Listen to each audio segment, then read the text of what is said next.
Vasoolraja MBBS படத்தில் வரும் சாம்பு மவன் நடிகரை நினைவிருக்கா? அவர் இறந்து விட்டாரா? பாலிவுட்டில் வெளிவந்த முன்னாபாய் படத்தின் தமிழ் ரீமேக் தான் வசூல்ராஜா MBBS. இப்படத்தை சரண் இயக்கத்தில் கமல்ஹாசன், ஸ்னேகா, பிரபு, நாகேஷ், பிரகாஷ்ராஜ் உள்ளிட்ட பலர் நடித்திருந்தனர். இப்படத்தில் ரசிகர்களால் கவனிக்கப்பட்ட கதாபாத்திரங்களில் ஒன்று சாம்பு மவன் கேரக்டர் தான். இவர் சுவாமிநாதன் என்கிற கதாபாத்திரத்தில் நடித்திருந்தார். ஆனால் கமல் இவரை சாம்பு மவனே என அழைத்துதான் மக்களிடையே பதிவானது.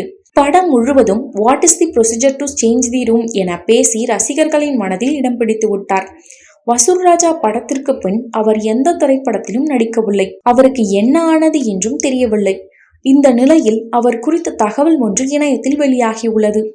இணையதளம் ஒன்றில் ரசிகர் ஒருவர் அந்த கதாபாத்திரத்தில் நடித்திருந்த நடிகரின் பெயர் என்னவென்று கேட்டிருந்தார்.